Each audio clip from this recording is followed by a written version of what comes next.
Hey guys, it's Jan, Not a Real Farm.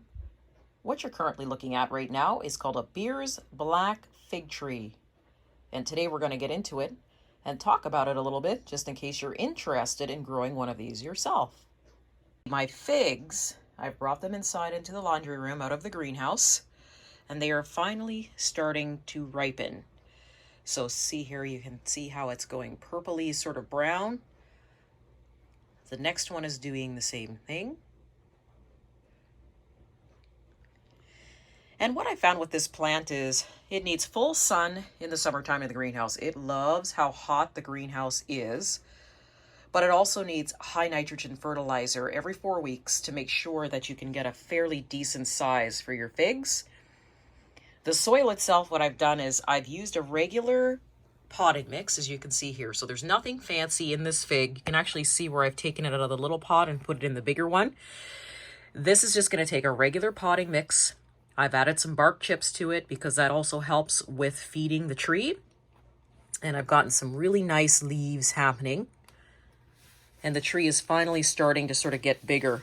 Just a note, if you are going to try growing fig trees, if you pick them before they're actually fully ripen, they will not ripen once they've come off the tree. So you'll sort of get this half-ripened, maybe sour fig. So what you want to do is you want to leave them on the tree until they're fully ripened. So what I can tell you about this is I've had a great time growing this tree. When I first got it, it was only about this tall, and it's really come a long way since bringing it to Not a Real Farm. It's actually 2 years old now, so it took me 2 years to really get about 5 or 6 figs off of it, and I assume that it's still growing here, so we're probably going to end up getting way more figs off of it next year. But this fig that I'm growing is called a Beers Black, like I said, and it's a dessert fig, so it looks like we're going to have figs just in time for Christmas. So something to really keep in mind if you are going to take your time and experiment with a fig tree, like I said, mine took about 2 years, is if you're in a temperate zone like zone 8 and you decide to plant outside, keep in mind that you need to keep a fig tree at least 20 feet away from a building or a storage shed. They have extremely deep root balls. Now you can't tell here with this one because the root ball is actually contained in the container, and that's how I'm going to plan on keeping this particular tree. It's going to always grow in a container, but if you are in a zone where you can plant them outside, they do actually have, like I said, a fairly big root ball, and they have been known to send their roots under buildings. So keep that in mind if you are going to grow it outside. If you are going to keep it in a container, it will need fertilization. Outside, it won't.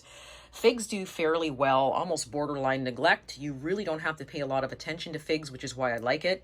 And like I said previous, make sure that if you are going to try and grow a fig tree, that you actually let it ripen on the tree itself, because if not, and you pull this off and let's say set it on a counter like a tomato, it will not continue to ripen. So it needs to get that nutrients from the branch in order to ripen.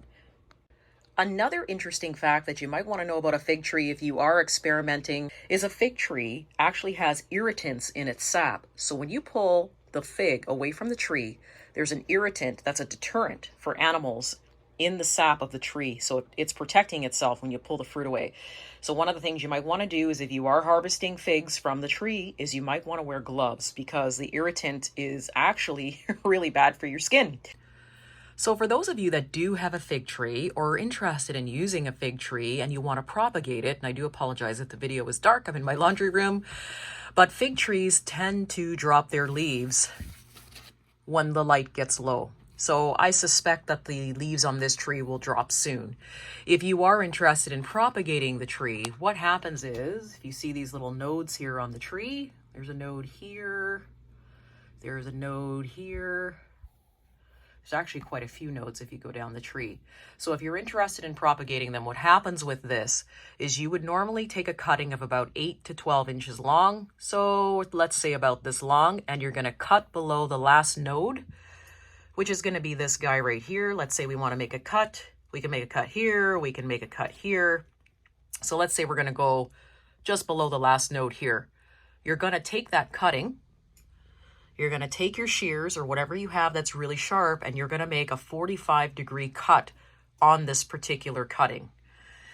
And what that's going to do is it's going to leave you with a dormant branch about this long, and then you're going to take that 45-degree cutting and you're going to put it in rooting hormone.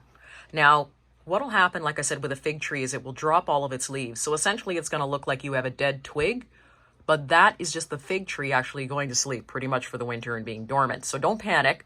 What you're going to do is you're going to take that, throw it in some rooting hormone, and you will be surprised. Within a few weeks, you're actually going to have roots coming out of the bottom of that cutting that you did. So this is another sort of easy way. They're very easy to propagate if you're looking at having multiple fig trees in your yard or maybe in your greenhouse or even in your home, because they do make lovely plants. So give it a try.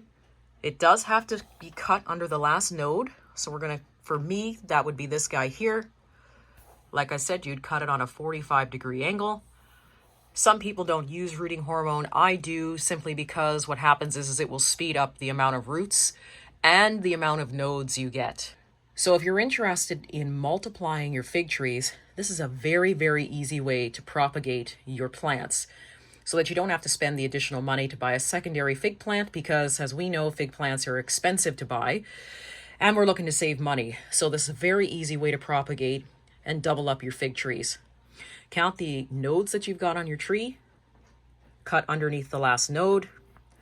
If you don't want to use rooting hormone, it will take a little bit longer for it to root, but it will root. That's really it for us today, guys. If you have any questions, please feel free to contact us at info@notarealfarm.ca or notarealfarm@yahoo.com, or please feel free to check out our Etsy store at notarealfarm.etsy.com.